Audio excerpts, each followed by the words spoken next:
So then you're going to make your pleats. So I just fold the fabric under, and then I pinch with my fingers under that pleat and pull down, and then I pinch below and pull down. So I end up with 3 pleats. You want to zoom in a little close there, Megan? Go in really close. There you go. So I've got 1, 2, 3 pleats, and then I just take my iron and press them into place, and I will grab some pins and pin each of the pleats. And then what I'll do is I'll head over to the machine and stitch a 1/2 inch seam right down to hold those pleats in place.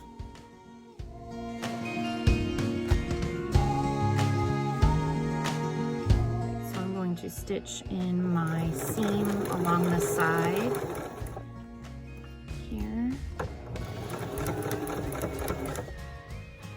And keeping that at a 1/2 inch seam allowance along the side there. That'll all make sense when you get to the binding step.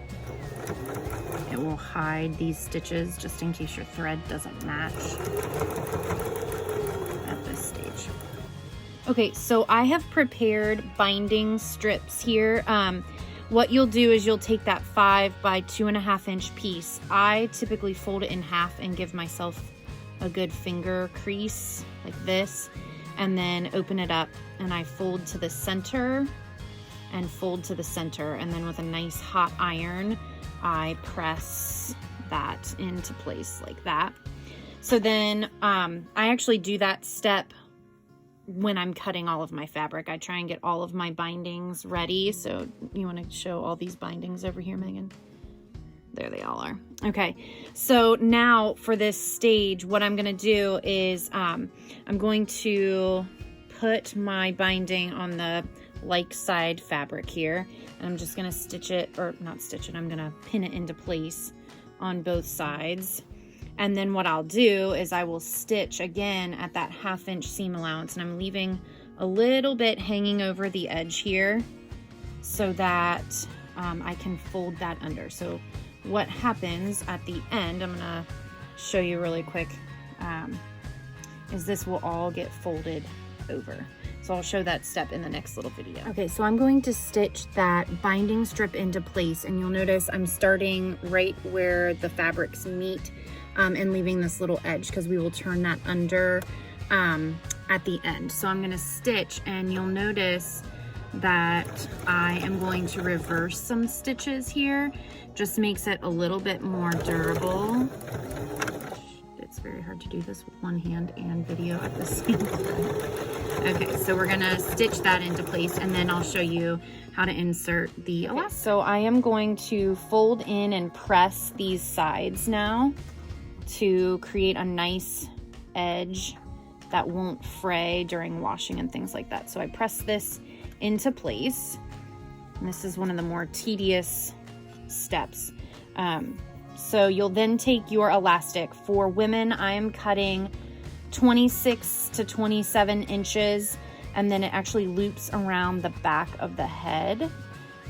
So it does require a little bit more of the elastic. So I fold the binding strip over the elastic, and I put it a little pin here, and my fingers, you can see there, have been bruised.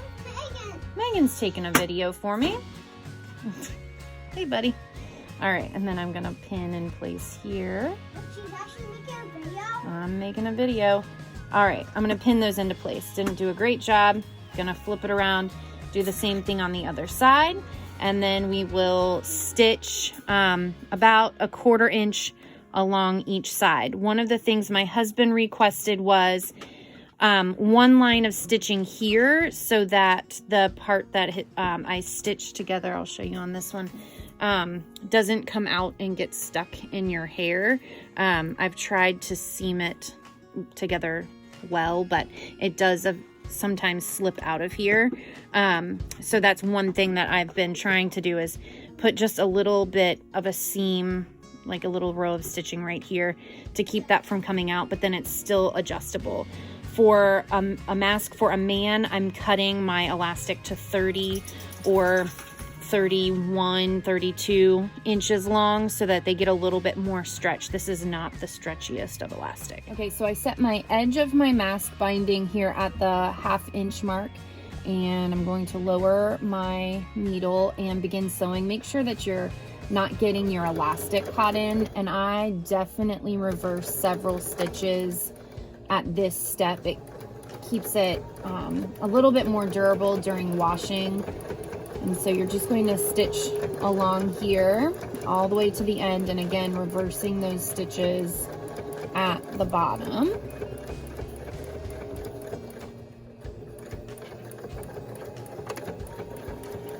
Okay. And you can see I've got a nice row of stitching there. And I just trim my threads nicely. Probably could have tucked that under a little bit more, but that's okay. It's really more about the function of the mask. All right, I'm gonna stitch this other side and I'll show you the finished product. Okay, so I have my finished mask here, and I'm not going to put it on, but I'm just gonna kind of demonstrate.